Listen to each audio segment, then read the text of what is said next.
Sports Plus Life. Post-game show. We're back. Everybody wanna get in the game. Big scan, 100-yard touchdown, still throwing that flame. It's the most special time of the year. Get the chips and the dip with a buzz, and you're hearing them cheers. It's your boy Bray Vaughn repping Mile High Magic. With Sean and Keith, hit it with the Philadelphia Savage. Eagles and they doing their thing. Battle back, picture that full attack when defending that ring. And we still got that title drive. Hey, Boogie going hard in the paint for that 305. Debate and conversate, all worth it. All to the good when the Cowboys lose, you know it's perfect. From week 1 all the way to the Super Bowl. Buckle up, Sports Plus Life post-game show. Week 1 all the way to the Super Bowl. Buckle up, Sports Plus Life post-game show. Get it? Sports Plus Life, Sports Plus Life, Sports Plus Life post-game show. Sports Plus Life, Sports Plus Life, Sports Plus Life post-game show.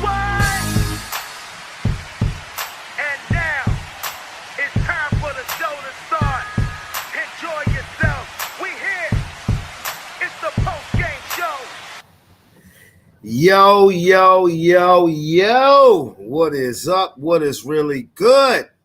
It's your boy Brandon Bray Vaughn Towns, host of that show called Sports Plus Life. I really need to make a video for that shit. I really do. Really need to make a video for the post-game show song. But it's all good. I hope everybody is having a wonderful Sunday. Man, we almost at October, y'all. We almost at October. And before you know it, it is going to be 2026. Y'all know I'm going to say this again. I've said it 1,000 times. Nothing, once you get out of grade school, once you become an adult, nothing moves faster than time. Yo, what up, Coach? Coach Hampton in the building. Oh, yeah. Let me say this real quick.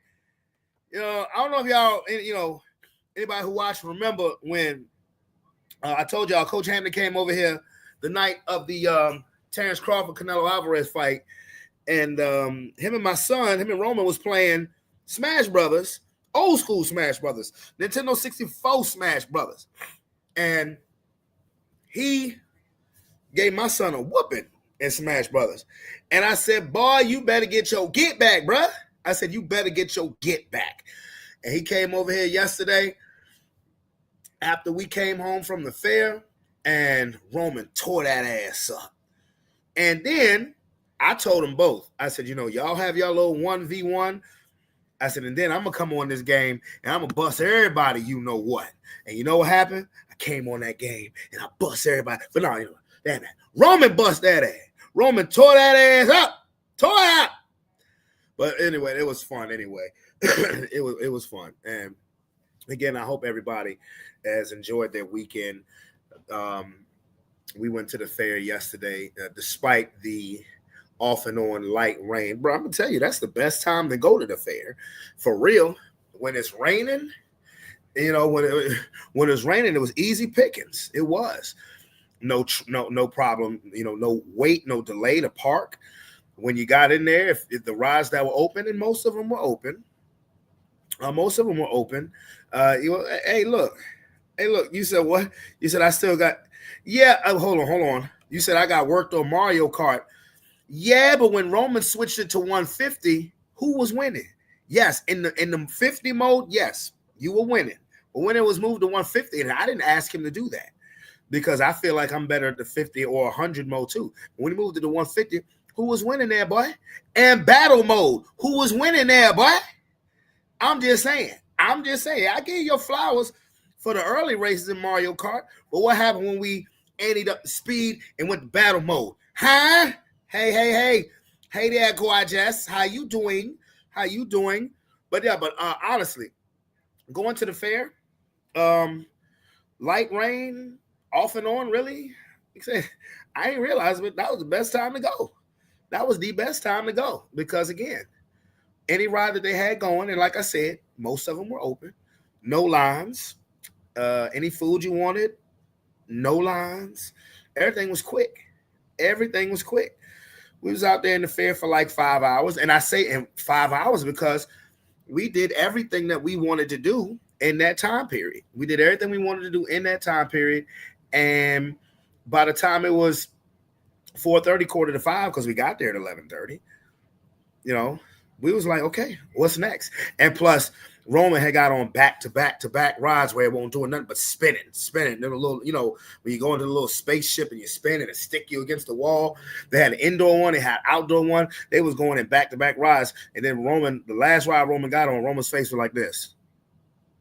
I looked at him, I said, hey, you okay? He said, uh-huh. I said, how your head feel?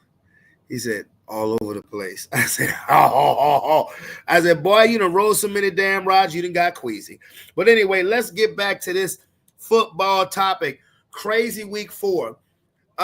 It's some things, this is now the first quarter of the season is now finished. Well, will be finished after tomorrow night's games. So it's like, what do we do? What do we unpack with what we saw today? We saw there's only 2 undefeated teams left. A matchup between 2 1-2 teams that were pretty desperate, that everybody considers the elite team, turned into an utter beatdown. We saw a rookie quarterback have an unexpected upset win. All to be talked about. And now you guys know what time it is. It is time for that good old highlight reel from week 4. Snap after we show you the punch for the Buccaneers. Uh-oh. Well, the Eagles getting good at this block kick shit. Oh, boy. Well, it's another way to beat you. They just block and kick. Oh, that's 3 block kicks in the last motherfucking quarter for the Eagles. Going back to last week. The field goal to score a winning last week. We had 4 blocked field goals last week. How about a block? Yes, I just said that. As Bijan Robinson puts the ball on the midfield. Everybody want to put Buffalo in the Super Bowl, hand. Quick pass. Oh, look out. Up. Tackling. Oh, he out.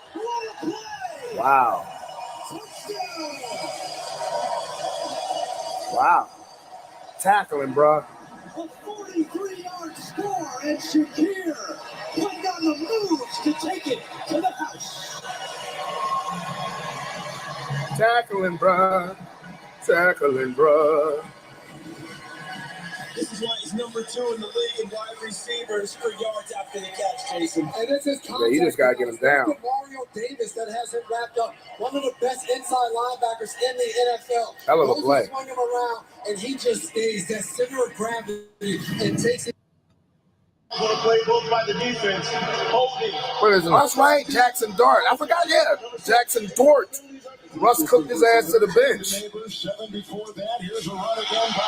Uh-oh. Look at the rookie. Jackson Dart. What the hell? Yeah, what's that? All right, well, you get your first touchdown. Know you hype. Well, I think Russell Wilson probably will be getting that pink slip tomorrow. Mm-hmm. Maybe after the game. You never know. On a touchdown drive, it goes 9 plays, 89 yards, and the PAT can make it 7-0. Bryce Young and the Panthers impressive last week in a shut. Chance is here. So Jalen Hurts got it. You got it. You got the first down. Oh, and more. He could go. Oh, Boy, that boy is so confident. He has such command of the offense. 28-yard run from Jalen Hurts, and it's 1st and goal. My number one QB in the league right now. Getting back there, a little play action pass. He's trying to get the ball downfield. There's nothing. And Vita Vea is trying to act as the spy, but when you get in the open field, there's no way Vita's even going to hold up with Jalen. Exactly. Jalen has so much confidence in his That boy is supremely confident right now. Are we tush pushing? No, we ain't tush pushing. Oh, shit. Okay. Okay. That was new.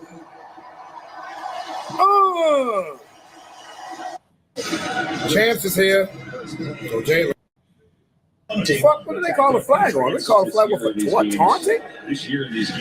Man, come on. Just tackled that nigga. Oh. Boy, don't nothing beat the punt return, boy. Yeah, he out. He got like 8 niggas. He ain't nobody touching him.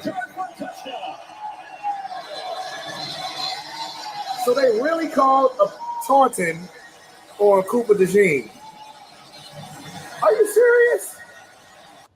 Yeah. Right, Jaden Daniels, Jaden Daniels not playing again. Ooh! Like Christian little brother. Powerful throw from Marcus Mariota and his return to Atlanta. And Luke McCaffrey continues to make things happen for this Washington offense. Had a touchdown last week, the first of his career. He goes. That's why Terry McLaurin not playing. With Terry McLaurin out, you need people to good route. With Robinson. Give it to him. Bijan, good cut. The mustard, okay. Mustard!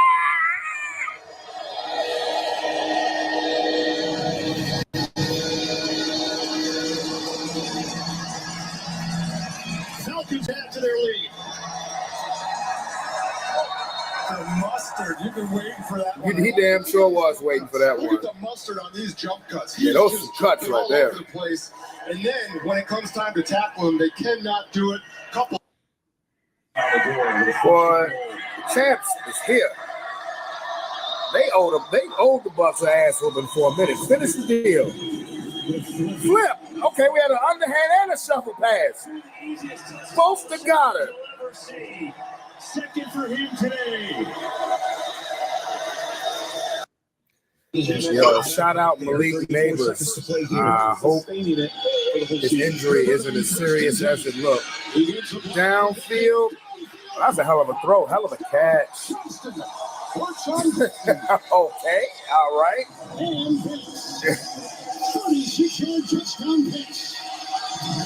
Yeah, Giants have been excited about Dort the whole game, and they'll find a way to fuck it up. That's what they do. Stutter and go. He has up over the top, but it's thrown in that part of the field where the safety can't get over. He doesn't expand far enough. Excellent route by Johnston with the stutter to get off. Oh, Drake McMahon. Okay. Boy, they are smacking the shit out the Panthers. Good old Joshua. Oh, you make you out. Damn. This game shouldn't even be that close, though.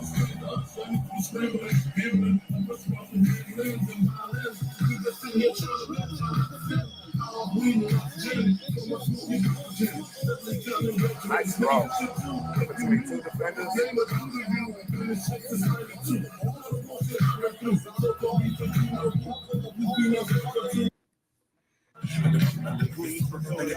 What you got, shaking face? Get your ass whipped.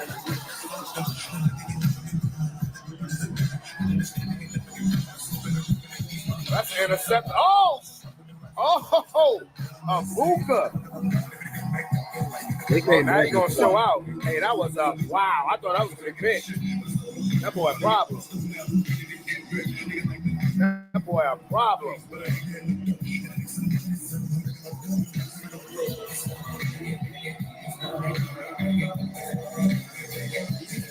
I thought this bitch is gonna get intercepted. That was a hell of a throw. Hell of a catch. Concentration. That's crazy. I knew that bitch was gonna be intercepted. What the fuck? Do-rag B. That's out here. Look out. Oh. Get off me.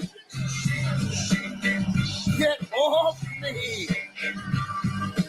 I swear, Atlanta fucks me up. 1 minute they look like they could be a contender. The next minute they look like they could be the #1 overall pick in the draft. They fuck me up.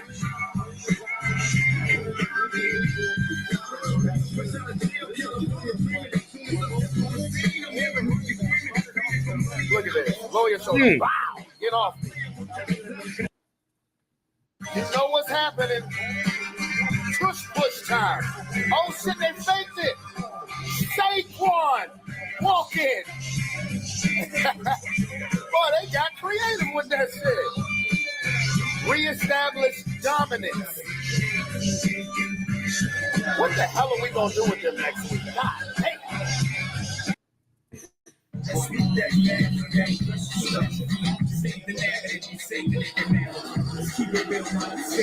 What you got, Shaker Babe? They a dog, man. Shaker Mayfield's a dog. Oh, Bucky! Boy, Tampa said we ain't going out without a fight. Tampa said we ain't going out without a fight. Hear that? Shaker Mayfield is a dog. Baker is a dog. Are the Giants gonna fuck it up? Oh, that's Hampton. Yeah.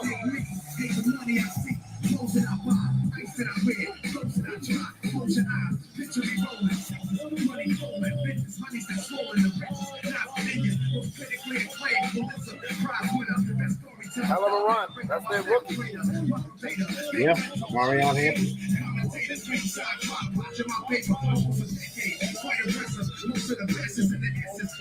Giants didn't fuck it up, though. I thought they would. 4th and 3. Oh, yeah, they got to. Oh, Debo. What you got on my 40, homie? A loss.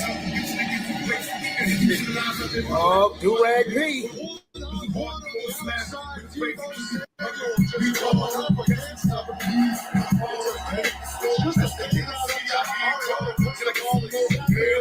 That's perfect throw.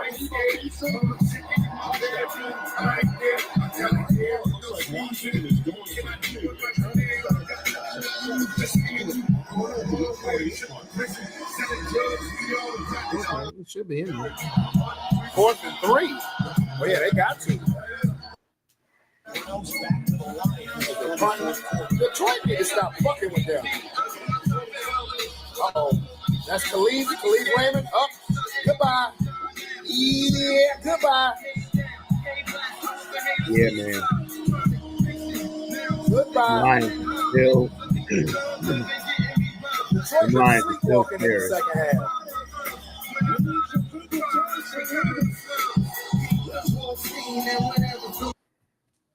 Buxton came back and made this motherfucker interesting. Get him, Barry! They swallowed his ass. Boy, if I'm Baker Mayfield, I'm going to ask Tom Brady, please don't commentate no more on my games, nigga. I always lose when you here. They buried this nigga. Huh. Whoa.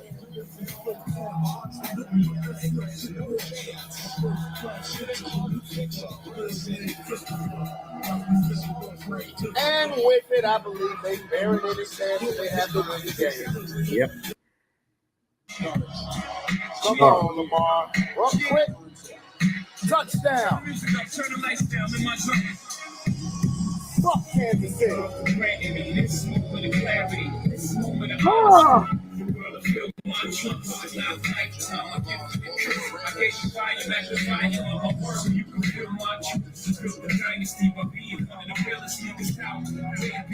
There you go, Lemur. That shit got ugly. It's an underrated game right here. 3-0 versus 2-1. ATN. Look out. Woo! Hey, that boy becoming a star this year. ATN is finally becoming a star this year.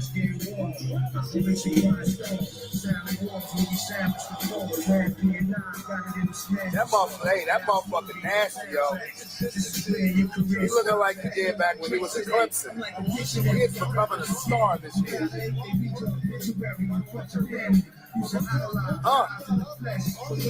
And when he in open field, forget about it. Forget about it.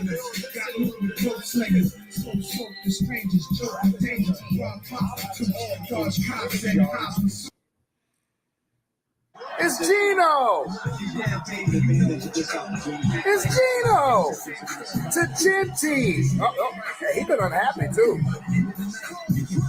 He had a day. He has not been happy. He is not like the way he's been utilized since becoming a Vegas Raider.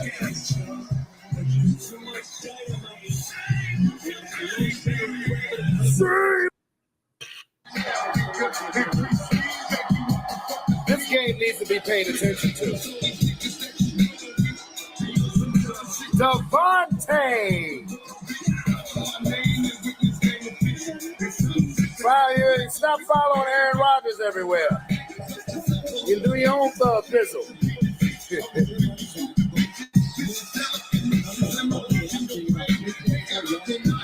Definitely a game that needs to be paid attention to. Here we go. That was a bullet. God damn, that was a bullet. Fuck the Chiefs, though. Oh, here we go. Travis Kelce, get the hell out of the camera.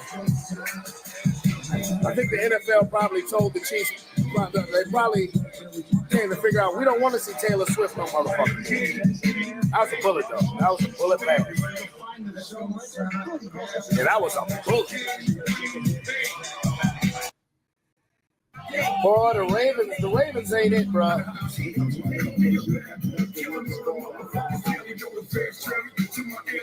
Look at this. Waddle. Fuck the Chiefs.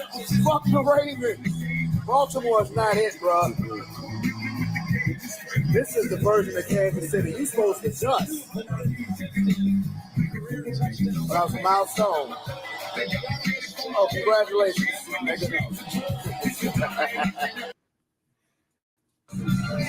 It's Gino.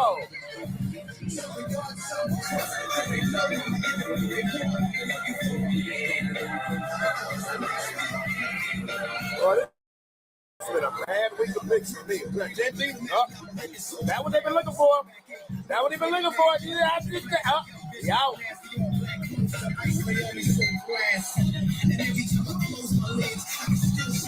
That's what they've been looking for.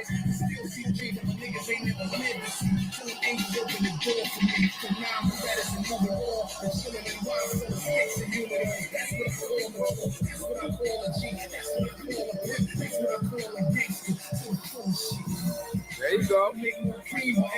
If he had a day.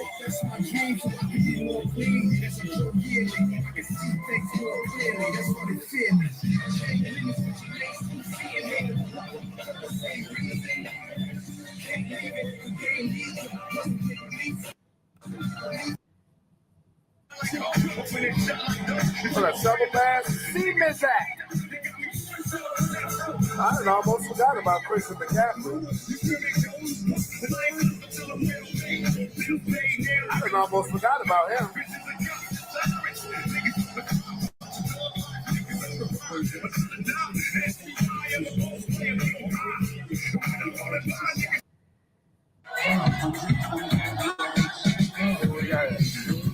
Whoa, Rome, Adunze. God damn, but they in Vegas or Chicago? That was a beautiful throw.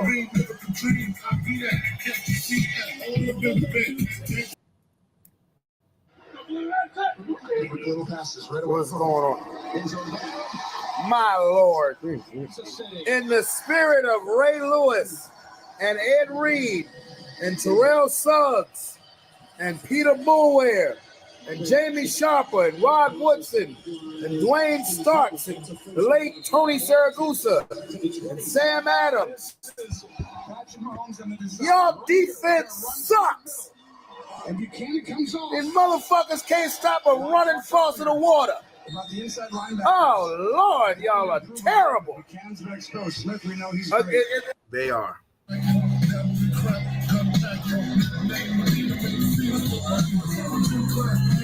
If I'm showing a punt return, it must be one thing. Now he ain't fumbled yet. Oh, special teams. That's it. Good. Bye. Bye.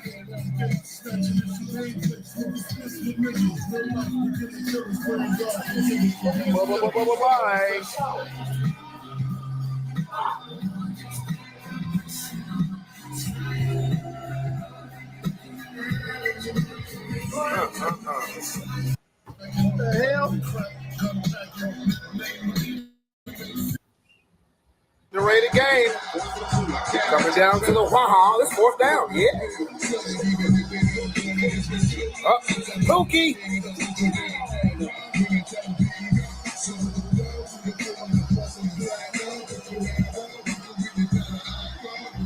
That's why they got rid of Cooper Kupp. 13 catch, yeah. That's them old Cooper Kupp numbers. He said, "That's my shit." Real nigga podcast, I tell you. Underrated game.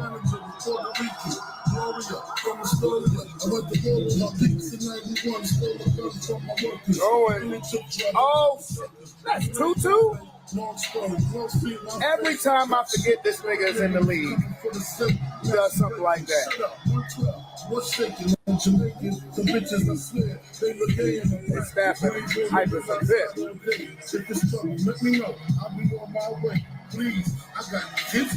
I'll be forgetting that Tutu Atwell is in the league. You win these grinded out, ugly games on the road. It's been a good game. Nice drive. Now all he has to do been a good game. First and goal Bears, 39. Let's see what he oh, he got it. Got it. For the Chicago touchdown. He got it. Can they finish it though? Bears punching back. Have we taken the lead here in Vegas? No, ain't lights out yet.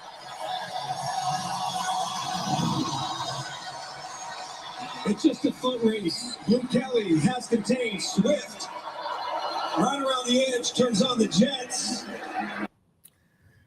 And that actually, well, I'll get into that in a minute. All right. Well, now let's get to brass taxes. Let's start reviewing these games. Thank you for your patience with the highlights. I mean, hey, look, what's the post-game show without any highlights? So, when I get the chance, I will definitely come through with the highlights. But now we are going to go over these games. We're going to dissect what we saw today from 9:30 a.m. to 7:30 p.m. Well, let's start with the first game, which was overseas in Dublin, Ireland. Shickles me butt crack. Okay, the game was in Ireland between the Vikings of Minnesota and the Steelers of Pittsburgh. Well, look at here. Look at here. What up, bro? Right on time. Good. What's good with you? Hey. Getting the babies ready. You know how I go. You know what I'm talking about? Let's go. Absolutely. Right on time, my boy. Right on time. I was just getting ready to dissect these games. For sure. Yeah. I just finished with the highlight. I just finished with the highlights. It was some crazy ass games today. I ain't really get to see much of them. I was doing a lot of housework today, but I watched our game. But I did see like a couple of highlights and a little bit of things here and there. But we can go over it, somehow. Of course. What up, Lomar? What's going on, homie? Of course, yeah. Look, it was a crazy day. Not the greatest of days for picks for me. Mm-hmm. Yeah, it was some weird ass games. You didn't expect to win. Definitely weird games. But as right before I saw you, I was just getting ready to get started with the game that was in Dublin, Ireland. You had a pint of Irish whiskey while you watched the Steelers versus the Vikings. Now, the Pittsburgh Steelers, I tell you, Mike Tomlin will never listen to Aaron Rodgers on a 4th down call again. I promise you. Because when it was 24 to 13, and Pittsburgh had 4th and goal at the Vikings 4. Mike Tomlin was about to send the field goal unit in, and everybody's like, "No, leave him out there. Leave us out here. Leave us out here." And for all of that, for them to call a 4th down call to just run the damn ball, which they didn't get the touchdown, and then Minnesota comes back and scores quickly. Be that as it may, a game that looked like it was going to be a blowout got down to the wire. Is it just me, or does it seem like when a game is about to be out of hand, all of a sudden the comeback comes? Like I put that in the chat because it's like you got these 2 and 3 score games, then they say the witching hour is here, and then all of a sudden can't nobody hold a motherfucking lead. That shit be crazy, bro. You got to keep the audience occupied. You know what I'm saying? That shit be wild, bro. They turn off the TV if it gets too out of hand. I mean, that should be wild. Bless you. Thank you, sir. So, a game that looked like it was a blowout got interesting at the end, but the Pittsburgh Steelers hold on for a 24-21 victory over the Minnesota Vikings. Kenneth Gainwell had a day. Kenny G. He did. Kenny G. Kenny was a good player. We're wondering how the hell was Pittsburgh going to run the ball, and they had a very effective running attack. Gainwell, 19 carries, 99 yards, and 2 touchdowns on the day. So, yeah, he had a day, and Pittsburgh improves to 3-1. Minnesota falls to 2-2. Did you catch any highlights from this game, sir? The Pittsburgh, the only thing that I saw DK deep shot, 81-yard touchdown. Was it 81 or 82? 81-yard, 80-yard touchdown. Kind of sideline to cancel that game out. You know, that was I didn't wake up until our game came up. Boy, I was up all night last night.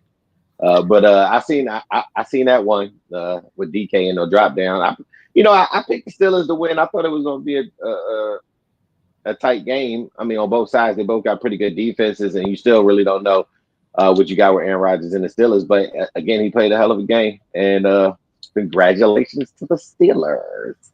You know, the fuck. That's what I woke up to. You know, I just had I just left the TV network. That game was going to be on at 9:30. I woke up. It was about the third quarter. You know, it is what it is. But the Steelers are 3-1 in a NFC North that has usually been so good, which is not good. Now, they may, especially the way the goddamn Ravens look right now, they may fuck around and win the division. Who knows? Oh, yeah. You don't know. Because the Ravens look terrible. Spoiler alert. Now on to the 1 o'clock games. The Atlanta Falcons, they fucked me up, bro. 1 minute they look like they could be a contender. The next minute they look like they could be the number 1 pick in the draft. They Washington Commanders again without Jaden Daniels, Marcus Mariota, who at one time was the quarterback of the Falcons. They won in a shootout, 34-27. Durag P had a pretty good game. Bijan Robinson had a hell of a game. Kyle Pitts had a touchdown. And the Falcons, as quiet as it's kept, as awful as they look, Aaron put in the chat, the Falcons are coming for blood. And I said, well, niggas got fired after they got shut out to Carolina. The Falcons beat the Commanders 34-27. Your thoughts? Like, what does that say? Like, the Panthers just tried to wrap that damn team, and y'all motherfuckers just down y'all quarterback and lost to that team. I mean, even though, you know, they were going to give it their heart because a lot of motherfuckers were getting the boot and shit like that from the Falcons and had their jobs on their line. But, I mean, if you're the Commanders, you're looking at, like, what's going on? I really thought they were going to handle business. And that just shows the grit and the grime. I mean, they got the talent on Atlanta to do what they got to do. Yeah. They just need the guidance. So, I mean, Yeah. hey, I was kind of hoping it would suck, you know what I'm saying? So, you know, I can try to get Kyle Pitts off of them, you know what I'm saying, for the low ski, you know what I'm saying? But, yeah, they did that thing, man. And that was another one of the shockers, you know what I mean? But good on them for handling business. I wasn't shocked at this result because this is why I hesitated to pick Washington because Atlanta played so bad last week, not even scoring a point.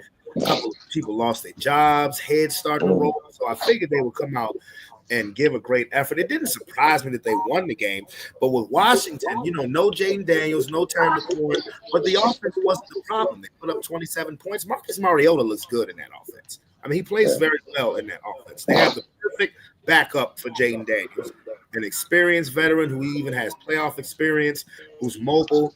But that defense, man, that Washington defense is, they have names, but they're old, straight up. Uh-huh. They have names, but they're old. So the Falcons improved to 2-2. The Commanders dropped to 2-2. Next game in Buffalo, a game that had no business being close, was actually very close. Don't let the 31-19 Bills victory over the Saints fool you. The Saints had the ball in the fourth quarter, deep in Buffalo territory with a chance to win the bitch. But eventually, Buffalo, one of the two undefeated teams left in football, Josh Allen finds a way. They just like they slept walk against the Dolphins, they kind of slept walk against the Saints. By the fourth quarter, the way the Saints was running plays, I was saying the Saints believe they can win this bitch. Unfortunately, they didn't. They fall to 0-4. Buffalo improves to 4-0. Sir, Josh Allen, Buffalo Bills.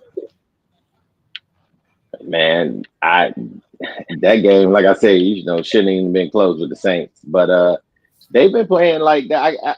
There's times where you can play down to your talent, of course, and it happens where you sleepwalk against some teams that you just automatically expect to just manhandle, and they put up a fight against you. So, I mean, I guess, you know what I mean? They still came out and won at the end of the day. But, hey, shout out to them for continuing to be undefeated. But it was a game they should expect to win. They should have. So, no surprise. Resting starters by the fourth quarter. Actually, right before halftime, the Saints were getting ready to take the lead. They had a 3rd and goal, and they ran a Philly special and got intercepted.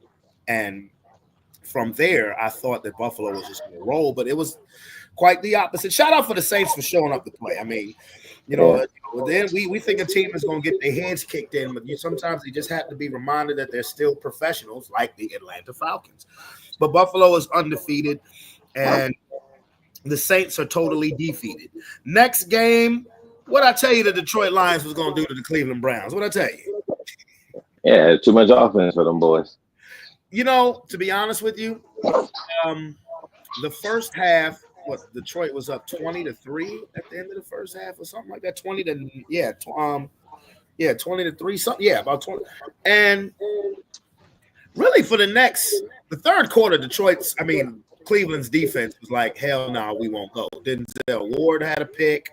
There were a couple of sacks. And then what really broke the game open was actually a Khalif Raymond punt return for a touchdown that made it 27-10. And then Detroit, like you said, too much offense. Amon-Ra St. Brown had 2 touchdowns. Jameer Gibbs had a touchdown.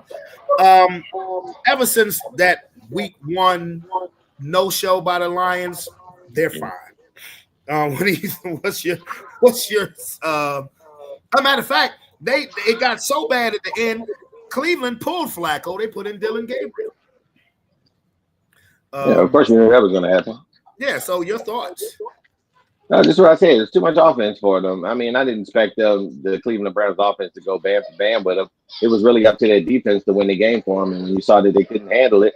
I mean, it was clearly over. I mean, Flacco did what you thought Flacco was going to do, just try to game manage and control the game a little by little and keep them in the game and make sure they don't get any turnovers. But, like I said, it was too much offense for them. They were going to put in Gabriel because, of course, they want to see what he looked like and to continue to get him in there and get him experience for when they do make the change. And if they have to go to Shador, they just want to keep getting the opportunity to look at their quarterbacks. It's good for him to get that playing time to get some real game experience, but we all knew what was going to happen with that one. Yeah, I agree. Detroit goes to 3-1. They still appear to be, even though everybody's still on the Green Bay train. I think Detroit is still the class of that division, the NFC North. And not saying that, and I'm not poo-pooing on Green Bay. I mean, but you never. Jordan Love at times can just. He can. I mean, Jordan Love, like Jared Goff, every now and then can throw a dud, but I mean, they got too many goddamn weapons on Detroit, man. And Green Bay's a little banged up. So again, Lions 3-1, Cleveland 1-3. Now, speaking of a tale of 2 weeks, last week the Carolina Panthers shut out the Atlanta Falcons 30-0. This week, today, they go into Foxborough, New England. New England, ever since Brady left, New England don't put up 40 or 30 or 40 points on people. They did today. 42 up. They beat the dog shit out the Carolina Panthers 42-13. Quietly, the Patriots are 2-2. There are going to be some games where you'll see Mike Vrabel when he had the Tennessee Titans grinding your way 3 yards a pop to an ugly win or an ugly loss. But today, the Patriots just exploded. What's your thoughts? I mean, I knew the cat was going to come out of the bag with the Carolina Panthers. I mean, they're not a good team, but they really mollywopped the Falcons last week, kind of gave them a little bit of confidence. They spent enough money in New England to be a 2-2 team right now. They try to fix their team up to give them boys an opportunity to win that division. You only got really the Bills there. Miami's not looking like they're supposed to look, and the Jets. I mean, who knows with them? Neither one of them. Yeah. So I mean, I knew they were going to win this game, but I didn't know they were going to put up a 40 burger on them motherfuckers. But hey, they handled their business today. Yeah, I had that game checked off by halftime. I did. So again, Panthers fall to 1-3. Patriots improve to 2-2. Now to the upset, one of the upsets of the day. I would say this is the upset of the day. Jackson Dart makes his debut start for the New York Football Giants against the undefeated Los Angeles Chargers. Wouldn't you know it? Russell Wilson, pack your shit and get the hell out of New Jersey.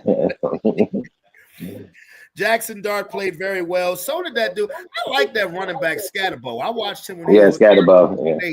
Scott, he's just a football player. I mean, he can be your tailback, he can be your fullback, he can probably be your tight end. He's just a football player. But the Giants upset the Chargers 21-18. Shout out to Malik Neighbors. Horrible what happened. He tore his ACL. Season is over with. If you're a Giants fan, you're like, we can't win for losing. You got your superstar quarterback. It looks like you found your quarterback of the future. You have your wide receiver. You have your superstar wide receiver. Now he goes out. You're not going to see him again till probably mid-2026. Possibly, it's still early enough. You probably see him at the beginning of 2026. But the Giants do get their first victory of the year. And for the Chargers, here's the head scratcher. You think the Chargers, people want to place the Chargers right with the Bills. I did myself. I still do, but if you're a team that's supposed to be on that level, I don't give a fuck who's making their debut start. As well, matter of fact, you should win the game when you're having a rookie making his debut start. What do you think, Sean? I mean, I was hesitant, to be honest with you, to pick the Chargers to win the game. Because just looking at that team, as far as their defensive line, they have a very good defensive team. Oh, the Giants? Yeah, the Giants. It's just their offense can really get it together. And I was worried. I mean, the boy did good in the preseason, but that's the preseason. He came out here. They were definitely using his legs to get some of them yards, and I mean, he seemed like he know what he's doing. So I mean, it sucks. I did see that he came out and Russell Wilson came in, if I'm not mistaken, because of that concussion on that one that got called back, kind of like a concussion. He's caught him bending over just to check on him and shit like that. And Russ came in there and looked like absolute doo-doo water. But I mean, so he up out of that joint, and I'm pretty sure he probably won't be on that team by the time the whatchamacallit comes on. Yeah. And then I said that Monday, if he look good, then he gonna be off of that team. Yeah, he probably be with the Saints some goddamn way or something. I'm pretty sure it's a team out there that can use Russ right now. So yeah, he probably won't be there. with that team. The Giants did their thing. It does very much suck for Malik Neighbors. I mean, that's your number one target right there for your quarterback, who's looking like you said is the franchise going forward. So you finally found that piece, and you lose a weapon. I mean, it sucks. But now you're really going to see what he is because he ain't gonna have a weapon. I mean, so you never want to wish injury on nobody and nothing like that. And it sucks for this guy that he won't be there for the remainder of the season to go along with that quarterback. So hopefully a speedy recovery and hey, good win for the Giants, man. Yeah, it looks like New York, at least for the time being, looks like that they found that guy. He's a confident guy too. Like he's a fire starter. Like he's a lot of energy, very intense. I mean, New York fans love that shit. I mean, because his demeanor to me is the opposite of Eli Manning. Now Eli Manning was opposite, super. Yeah. I seen when he got that touchdown, he did a little dance. I was like, oh yeah, he got a little swag on him. Yeah, I got you. Yeah. I mean, they definitely need that kind of volume in there. He's definitely the opposite of Daniel Jones, but not to mention that Daniel Jones doing his thing as well. Had a bad day today, but yeah. If you're gonna have that bravado, which I'm all for it, particularly playing in New York, if you keep winning, it is what it is. It is what it is. Brian Daboll, he feel like you want him to play well. If Daboll keeps his job, then Dart has to play well. It's that simple. With them being 1-3, you'd probably not, I don't know if you're thinking playoffs, especially now that Neighbors is hurt, but you want to see him play well enough to where if your Giants management or ownership is saying, well, if we keep him under Daboll drafted him, we'll see. So this is a good start. So shout out to the Giants and shout out to Malik Neighbors. Hope you have a speedy recovery. In Tampa Bay, battle of 3-0 versus 3-0. The Bucs, who have had the Eagles number for the last 4 years. Jalen Hurts, 1-5 career against the Tampa Bay Buccaneers. That went out the window today in a game where it was really a tale of two halves. The Eagles were utterly dominant the first half of the game, and they kind of went into like a prevent mode in the second half. Baker Mayfield is a dog. He is. Win, lose, or draw, Baker Mayfield, you ain't gonna stop that motherfucker from fighting because he was throwing some darts in the second half. But be that as it may, the champs are the other undefeated team in the league. They go to 4-0 with a 31-25 victory over Tampa Bay. Sean, you are our Eagles super fan. Your floor. Man, it was a tough watch. You know what I'm saying? Like I said, at the beginning, it was super good. And then when we got to the second half, it just seemed like that boy ain't know how to call offense. I might have something to do with the slide on when Jalen slid and they got that penalty that wasn't really a penalty. He hit his shoulder. That boy still hit his head. And that boy looked a little concussed getting up. So I don't know if he just didn't. They didn't even review that to look at it. It's a lot of forcing the ball to AJ. We can't get Saquon going. I mean, you definitely gotta do better play calling. I mean, that's not the kind of play calling that's gonna win you another Super Bowl. At the beginning, there they had the tricks. You see the little shuffles to Dallas Goedert, and it was all fun and games until you come out the second half, and then you go right back to the same shit that had people calling for your fucking job. You know what I mean? So you got to be able to do something. You got to be able to call plays to get your all pros open. You get your Devontae Smith open, to get your AJ Browns open. I mean, they was too busy just running out of the same fucking formation. Every time that they get in that little I formation, and it's just like, I know they about to run, and they in the backfield smacking Saquon before anything even fucking happens. So it's like you really gonna have to look into that offensive coordinator to see what you got. Defensively, them boys handled their business. Yeah, they gave up them little spots. Our number 1 pick and our number 2 pick made some bad decisions and cost them 2 big touchdowns that put them back in the game. But they never failed. He was still there. Jahai Campbell still did his thing. Got the interception at the end of the game. That was pretty big. That was a big interception. So I mean, things happen, shit happens. But all in all, the defense played well.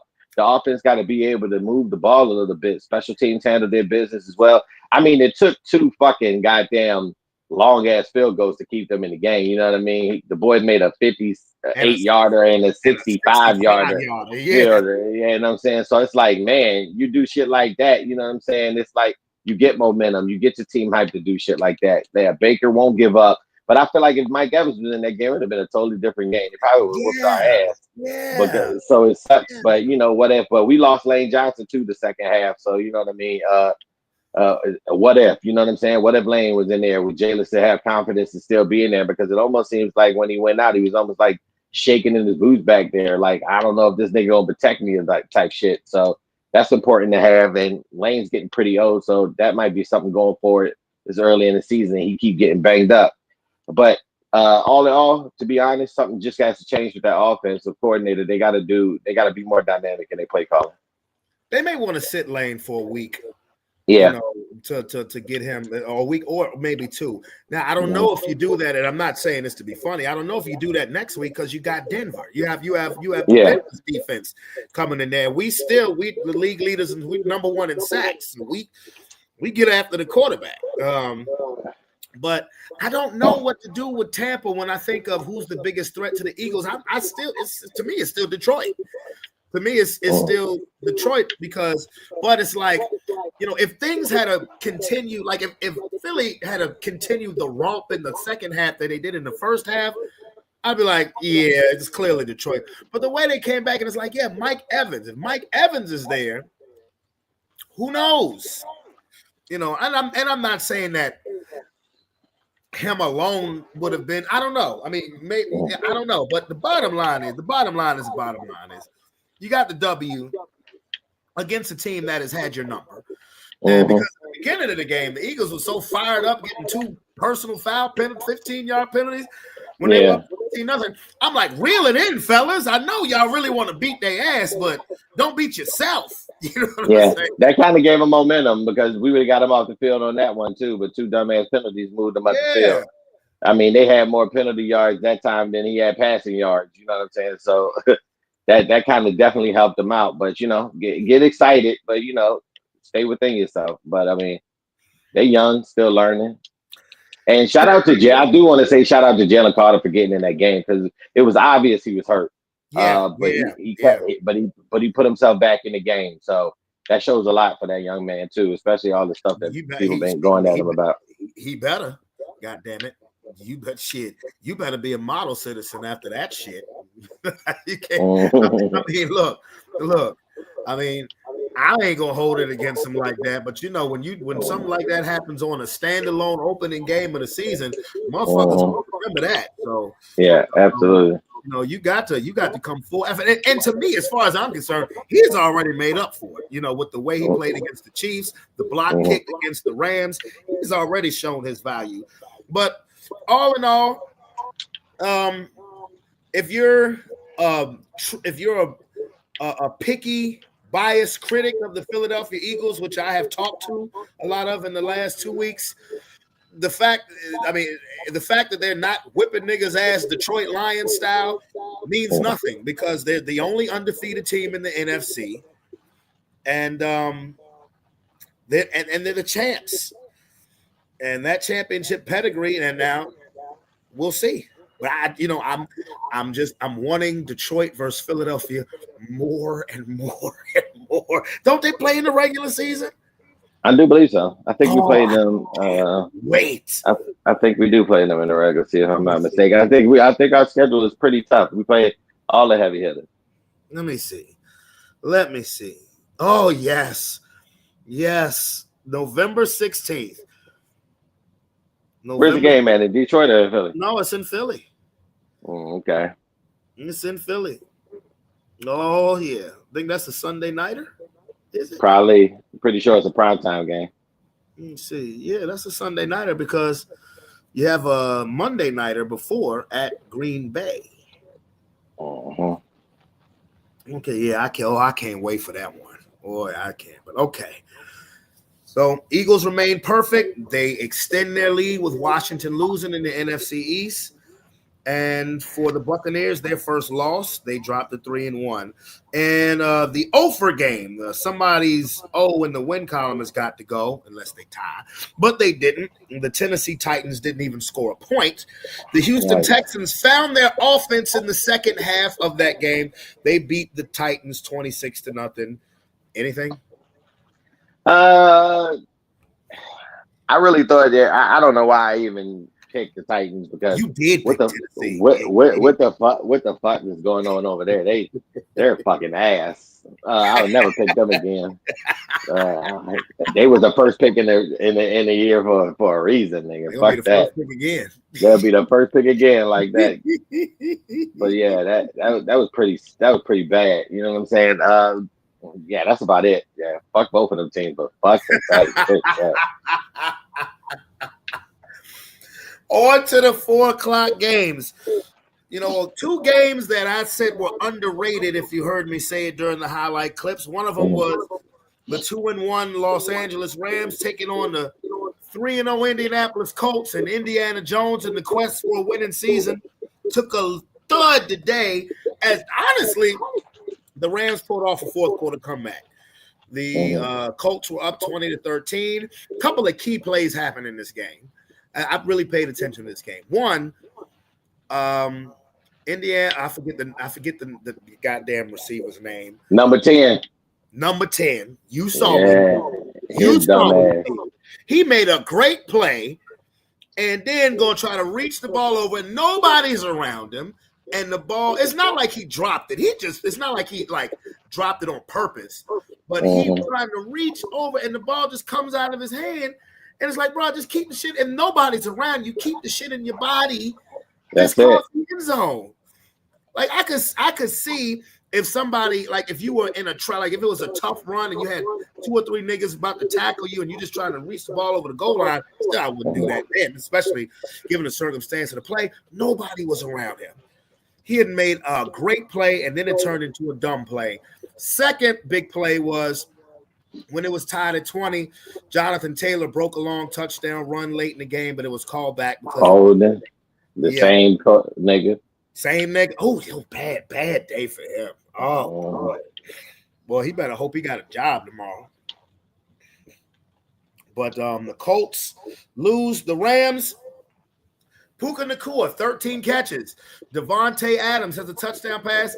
And every time I forget that Tutu Atwell is in the fucking league, he catches an 88-yard touchdown pass late in the game, which proved to be the game winner.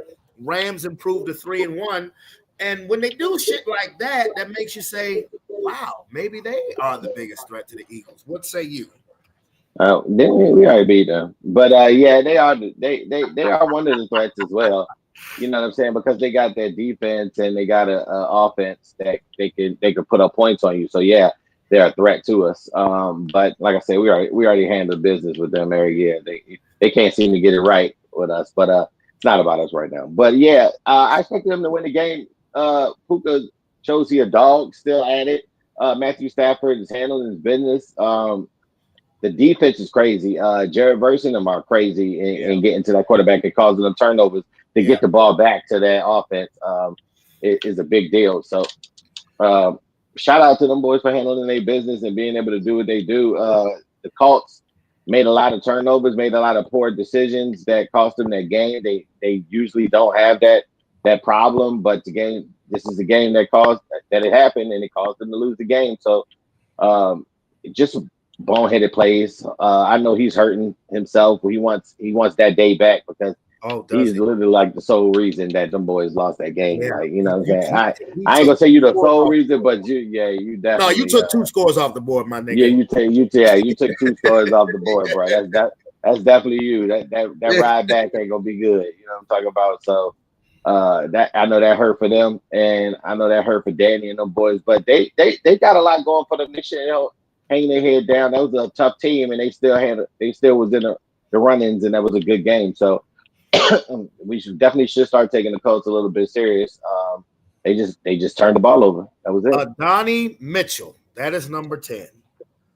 Here's your stat line: 3 catches, 96 yards. That's average of 32 yards per catch. So he is a big play guy. But you took 2 scores off the board, my nigga. Yeah. Like if your touchdown catch, you hadn't have just dropped the fucking ball, you would have had another. That would have been an all-world game for a relative unknown. Like that's. I mean, stay up, young man. Looking at that stat line, I think you'll have a job. Yeah. because I didn't know his stat line, but I forgot about that 75-yard touchdown pass he had. Yeah, he just had a bad game. I mean, but gee, wait, like, what they're gonna do? These coaches are probably gonna try to give you a teachable moment, because if somebody in the locker room said you cost us the game, what could you say?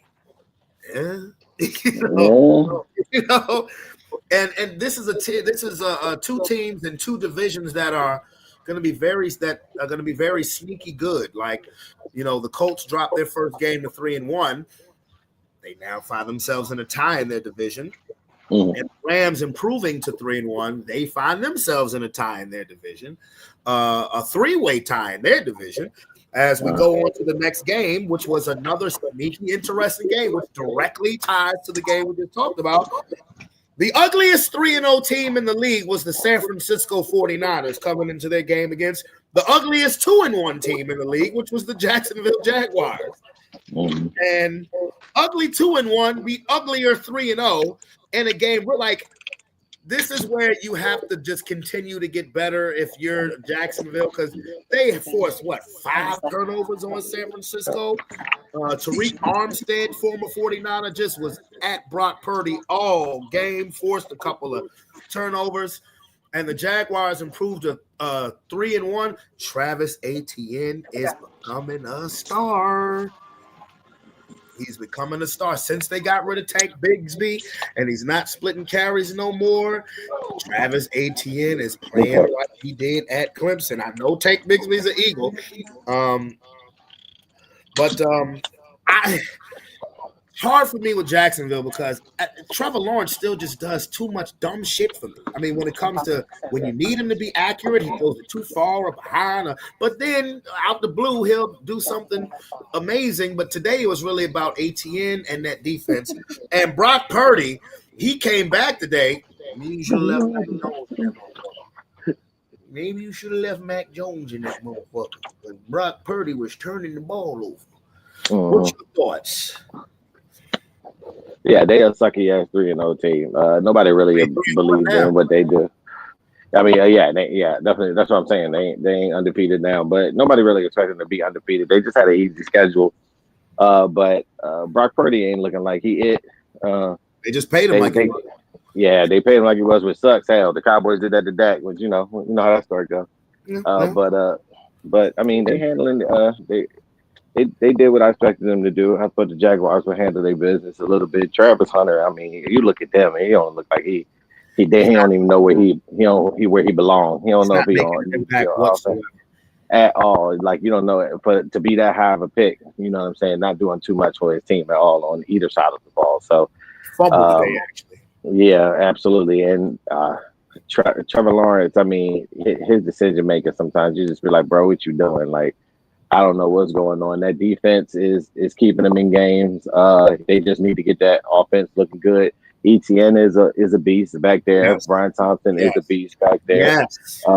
So I mean, they got weapons. They just need to get Trevor Lawrence on the same page. He made a lot of dumbass decisions like sliding out of bounds and shit like that. Staying in bounds. Like, how long you been in the NFL to know that you need to keep the clock running, bro? Like, you better be lucky they got that ball because you. I was going to say he made up for it on the very next play. He made up. I mean, because if he didn't, boy, that would have been another bonehead play, another dumb decision. But they came out with the victory. So I mean, nothing more than that. Jacksonville 3-1. If you're a Jaguar fan, you know Trevor still does some dumb shit, but I mean, considering how the last season and a half has been for Jacksonville, they have to be just ecstatic at this point. 3-1 tied for first place. ATN is becoming a star, but Travis Hunter is ineffective. And why is Travis Hunter ineffective? Because you may have been the best wide receiver on Colorado in college. You're like the fourth best wide receiver on Jacksonville, maybe the fifth. So I mean, I just don't. Travis Hunter, instead of coming out public and saying, "Hey, I want to play both or predominantly offense," sir, you would be better served as a DB. You would be more effective if you're a DB and have maybe a package of offensive plays for you, like a Deion Sanders, like a Champ Bailey. Absolutely. It's not, and I think he's going to realize that. because you're not effective. I mean, right now, you're just not. And Deion Sanders, he's not doing himself any favors coming out saying, well, Jacksonville is misusing him. Yeah, but Travis Hunter kind of asked for this. Yeah. He asked for this himself. He should be a gadget offensive player because, like I said, they have so much talent over there that he's not even the focus. You want to mainly get your focus on defense, stop balls, do kickoff returns, punt returns if you want to do that, if you want to be dynamic there and, come in here or there on certain plays on offense because, like I said, you understand it. So that way you can focus mainly on your defensive side and then you learn like here and there plays on the offense to kind of better yourself. This is the NFL, bro. It's not college, bro. These are all professionals on both sides of the ball. And you think you're going to be able to pick it up that quick on both sides of the ball and be effective. You're not doing anything for your team right now by hurting them. So you just need to pick a side of the ball that better suits you, being that y'all have offensive weapons. You need to go ahead and that defense, help them out a little bit, learn that defense, get you a couple of trick plays, like you said, on the other side of the ball. And then next season or another season in, once you learn that, if you want to switch and learn some offense stuff to go along with your defense, then maybe. But right now, we need to focus on one side of that ball because you're not really doing too much for your squad. If I'm Jacksonville and I could rewind back to the draft, it's simple. If I'm going to draft Travis Hunter, it's going to be as a DB with a package of offensive plays, but predominantly DB. If I wanted to draft a guy second overall to play receiver, if I was going to draft a receiver second overall, I would have drafted Ibuka. A pure receiver. Yeah. Can you imagine Ibuka with Brian Thompson? They would have been crazy. Hello. They would have been crazy as hell. Hello. But the only reason why this isn't a bigger story is because Jacksonville is winning right now. That's it. Now to the game, which was the highlight game of the late games, the Ravens and the Chiefs. Boy, the Ravens ain't it. Man, it might be it's time to blow that thing up, bro. They are not it, man. They be looking like they got too many killers over there to be looking the way they are. Is that a coaching thing? It's like a bunch, bro. Because that's crazy. It's a combination of everything that could possibly go wrong, going wrong. Kansas City's offense has been stuck in neutral the entire season. For them to drop 37 on you, for Lamar Jackson to not finish the game, I don't know if it was because of injury or just because he was playing like trash. 37-20, the Chiefs don't let that 20 points fool you. The Chiefs dominated the Ravens. Cooper Rush had to come into the game for Lamar Jackson, and that was when it was like 37-10. The Ravens have problems, and their problem is that their defense can't stop a faucet of running water. So do you want to call that coaching? I understand. No Van Noy, no Menabuke, no Jair Alexander, whatever, bro. The Ravens have always been about toughness. Just like they got manhandled against Detroit, they got even more manhandled again today by the Kansas City Chiefs, who probably are feeling really good about themselves right now, considering that the Chargers lost, considering the Raiders, spoiler alert, the Raiders lost. And whether make a difference what the Broncos do tomorrow or not, they probably feel like they've gotten their mojo back. Patrick Mahomes threw touchdown passes to Juju, to Hollywood Brown. They were clicking on all cylinders today. And the Baltimore Ravens have a problem. They have a problem. And the crazy thing is that they probably can get themselves together because the AFC North is not as good as it usually is. Cleveland, no offense. Cincinnati, no Burrow. Pittsburgh, man. That's why I say, like, Pittsburgh, right now, if Pittsburgh won the division, would you really be surprised? I don't think they will. But let's say the Ravens do win the division. And let's say the Ravens win the division and Kansas City does not win the division but still makes the playoffs. You think the Chiefs have any fear of coming into Baltimore in January and winning a game? Nah. Not at all. Not at all. Not at all. The Ravens look bad. Over the last 2 games, the Ravens have looked bad. Very bad. And for a team that was seen coming into the season as having the number 1 roster, the Super Bowl favorite, even more so than the Eagles who just won the goddamn Super Bowl. The Ravens were the favorite to win it, to be 1-3, for their defense to look horrible, and for their offense now to be getting pumped. What say you, brother? Yeah, it's tough, bro. That's a toughness issue. And like I said, I talked to my boy the other day, and he was like, "Man, they look soft. They don't look like the team." Hell, I picked them. I thought they was going to, and outman the Kansas City Chiefs, because the Chiefs didn't look like ass. Like they didn't know what they doing on the other. Bro, we gotta stop picking the Ravens to win these games, bro.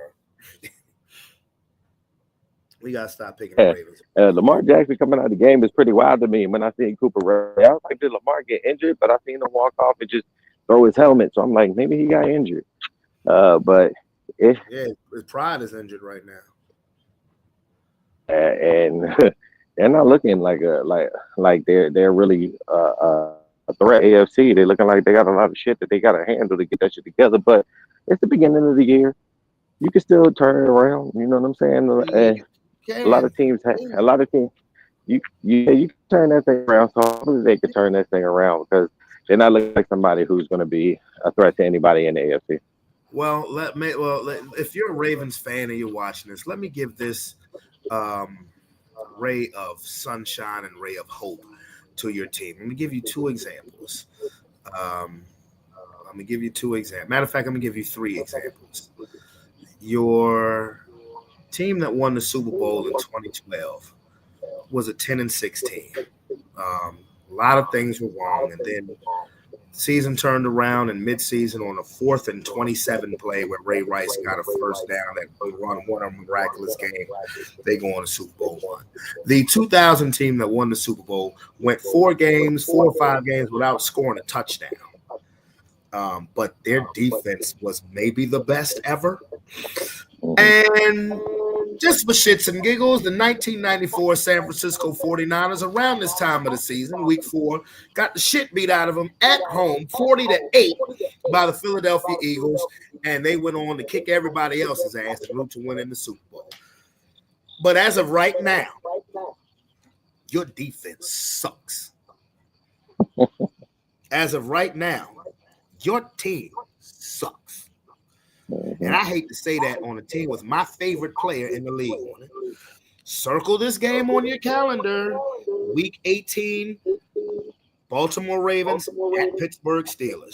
Last game of the regular season. Circle that on your calendar. Because as of right now, is Aaron Rodgers MVP Aaron Rodgers? No.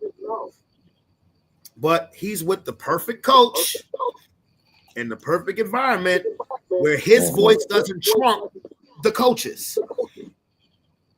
His voice may have been over Mike Tomlin. It may have been over what's his name, Matt LaFleur or Robert Saleh, but his voice ain't over Mike Tomlin. And all they need to do is Pittsburgh. Mike Tomlin finds a way to win games. Mike Tomlin will be responsible for the Steelers winning at least 5 games this year. And all Aaron Rodgers has to do is do what Aaron Rodgers does, and that's not turn the football over, make a big play here or there. Just don't lose them, as they did today. The Baltimore Ravens, because what's happening is people had questions about Pittsburgh's defense the first 2 or 3 games, or the first 2 games of the season. Mm-hmm. Their defense is getting better right now. Don't know if we can say that about the Baltimore Ravens. We don't know. It's still, a quarter of the season is done. We can't sit here and keep saying, yeah, it's early in the season, because before you know it, it's going to be November. And the Kansas City Chiefs, fuck y'all.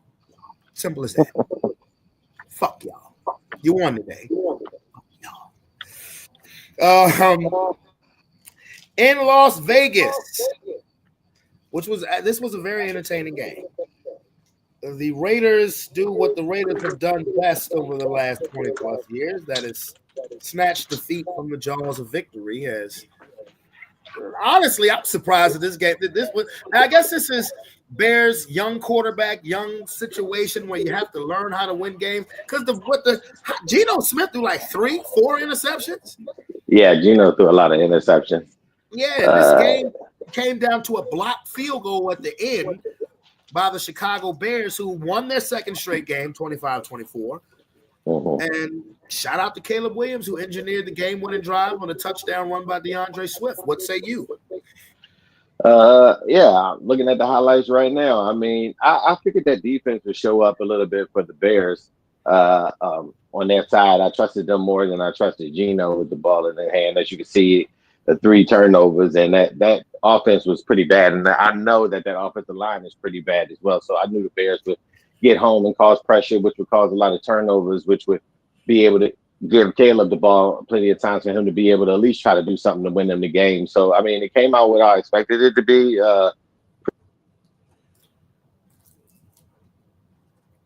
What happened? You went mute on me, brother. You went mute on me, brother. We probably going to disconnect and reconnect. Well, while Sean is working on the technical difficulties, the Raiders turned the ball over a lot. But with that being said, if there's a bright spot from the Sean, I need you to maybe disconnect and reconnect because we can't hear anything from you. If there's one bright spot for the Las Vegas Raiders, Ashton Jeanty had a day. Almost 140 yards rushing, 3 touchdowns. Ashton Jeanty had a day, and he had been complaining about the way he was being used with the Raiders up to this point, and he showed out today, unfortunately, in a losing effort as the Raiders have lost their 3rd straight. They dropped to 1-3, cellar dwellers in the AFC West. The Chicago Bears now have won 2 straight, which is making for an interesting division in the NFC North, which everybody thought that it would kind of be coming into the season, as you have now the Detroit Lions, who are 3-1, the Green Bay Packers, who are playing right now, who are right now up 7-0 on the Cowboys. The Minnesota Vikings, who lost today, are 3-2, are 2-2, and now the Chicago Bears have won their 2nd straight game. They've improved to 2-2, and Caleb Williams doing something mature as far as having the game-winning touchdown drive for the Bears in Vegas, which what I saw today, as far as Vegas goes, is not much of a home field advantage because, as I showed you in the highlights, I was wondering, were they in Vegas or were they in Chicago? I did not know. So, and that's the way that that all of the 1 o'clock through 7:30 games ended. It ended with a blocked field goal by the Chicago Bears to a blocked 54-yard field goal attempt by the Las Vegas Raiders to win the game, to secure a win. And shout out to the Bears. Now, we are getting around the hour and a half mark, so I'm not going to be on much longer. I don't know at this point now, because that was the last game. I don't know if Sean is going to rejoin me, but it's all good. A couple of side notes that I definitely wanted to talk about is, first of all, the memorial service for Coach Lancaster was yesterday. And to be honest with you, I did not know that the memorial service was going to be yesterday, because honestly, if I had known, I would have pushed back our trip to the fair, because I did want to go to that. That was important to me. Like I said before, I knew Coach Land my entire life. So I know it's almost been about a month, but definitely, once again, rest in peace to Coach Land, who was just a teacher, a mentor, a father figure, Hall of Fame basketball coach in the state of Virginia. Somebody who makes somebody like me proud to say that they are from Holland Springs, and they went and graduated from Holland Springs. So I did watch the service on YouTube. Thank you, Leisha, for sending me that. I did, amidst all of the craziness that was going on with me today, between doing house chores, folding clothes, cooking breakfast, lunch, and dinner for the kids, recording these highlights, loading them up on YouTube, I did find time to have a whole separate entity where I had the memorial service, and I watched the speeches made at Coach Land's memorial service. So definitely shout out Coach Land. As far as I'm concerned, the GOAT of Holland Springs. As far as I'm concerned, yeah, the GOAT of Holland Springs. And you will be missed, but no tears here. No, I did that a month ago. Just celebration. Simple. Celebration of a life well lived, a legacy untouched, and definitely salute. Now, since I have about, let's see, because I want to go an hour and a half. Since I have about 8 minutes left, we're going to get into some Sports Plus Life Tuesday episode / Talking Ish. As it's come to my attention that a new casino in New York was just approved, and the person who I heard about trying to get a casino in New York was rapper Jay-Z. But what has come to my attention is that the state board denied Jay-Z's requests for a brand new casino, but approved a casino in the Queens area for a over $1 billion casino, over $5 billion casino, if I'm not mistaken, approved to a rapper by the name of Nas. Don't that beat all?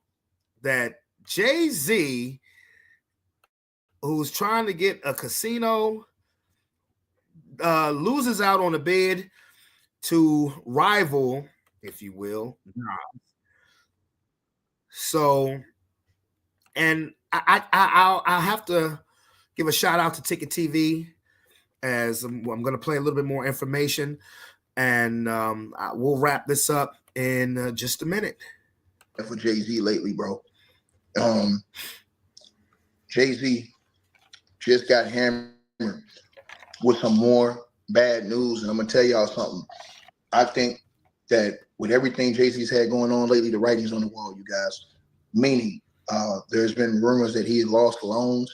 He basically wrote that in the situation with Tony Busby and that girl that came out and made allegations against him and Diddy, that he had lost, he had been denied loans. He claims that he had lost money, millions and millions of dollars over that situation. Jay-Z has tons of lawsuits out against him.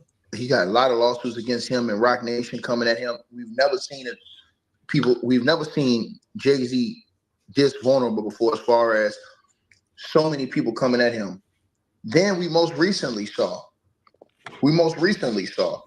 him lose the defamation battle against Tony Busby in California, as that got thrown out. A judge threw that out and said, nah, Jay-Z, not around here. Then we saw him lose again to Tony Busby when the case with Roc Nation that's involved got thrown out of federal court, which is what Jay-Z wanted, and sent down to state court in Texas where Tony Busby wants it. Then on the same day, Jay-Z lost the casino bid. With all of these things going against Jay-Z lately, I said to myself, damn, bro. Are they finished with this dude? Because it looks like they like trying to like move past him since all this stuff, allegations came out. I feel like somebody is behind the scenes pushing some buttons on Jay-Z. That's what I feel like. Because I've never seen Jay-Z this vulnerable before. But what happened today, it let me know that somebody has it out for Jay-Z, in my opinion. That's very, very powerful. And here's why I say that right here, and I'm going to show you right now. Ladies and gentlemen, it was just announced that Nas, legendary rapper, Queensbridge, one of my favorite rappers of all time, my top 3 rappers ever, unanimously just got approved for his casino bid in New York after Jay-Z got rejected. Aaron, let me correct this for a second. It wasn't a field goal block for a touchdown. It was an extra point attempt. Green Bay had just scored another touchdown, and Dallas blocked the extra point. So they ran it back. So that counts as 2 points. That counts as a safety. So just just wanted to clarify that. Just let me know right here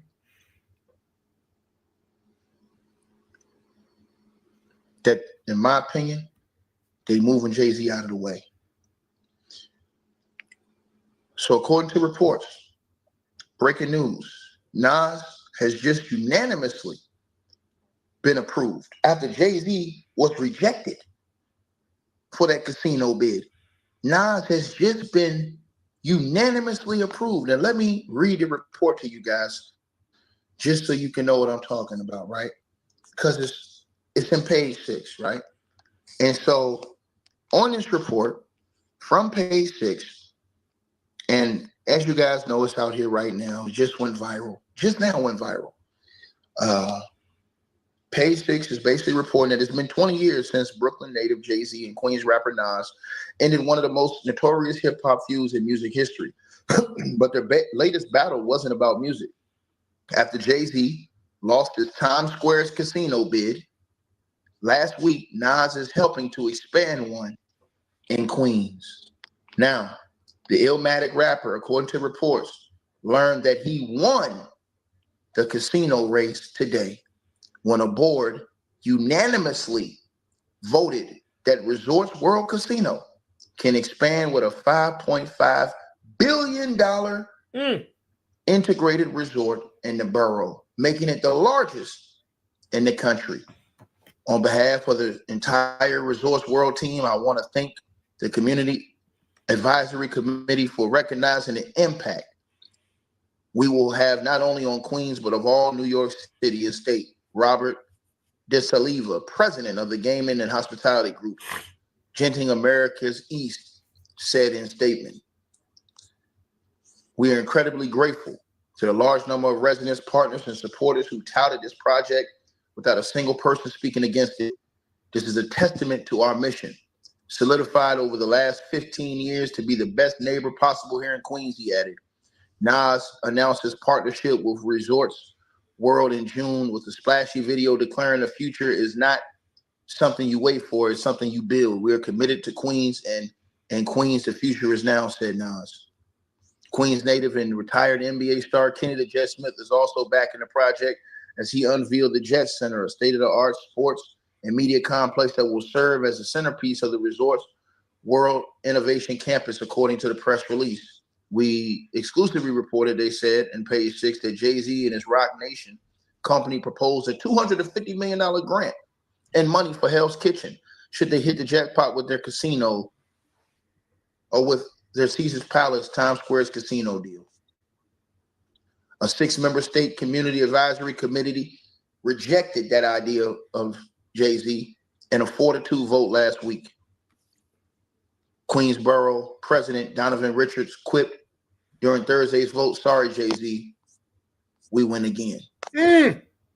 So and was petty about it. Sorry, Jay-Z, we win again. Damn. Well, I'm not glorifying anybody in the Black community not being able to open any type of business. No. But I've heard so many stories about, how, how it's just been shady business done by said rapper. So when I see a person like Nas get that type of deal, somebody who's always been humble, always rapped about uplifting, particularly the Black community and rap knowledge, and he always, to me, was pushed to the back burner just because he didn't consistently come out and rap about the dumb shit that you hear all the time. So salute to Nas. And again, that was a little bit of a teaser for Tuesday Sports Plus Life, and especially Friday Sports Plus Life. But it is a school night, so I'm going to act like I got to get up at 5:30 in the morning. And it's your boy, Brandon Bravon Towns. I'm out this bit. This was a wonderful day of football. And tomorrow, Monday night's games, we have the Dolphins and the Jets and the Bengals and the Broncos. Come on, boys. Let's get it done because we have a daunting task next week at Philadelphia. So again, Brandon Bravon Towns, I'm out this bit. Peace. Love you. See you on Tuesday.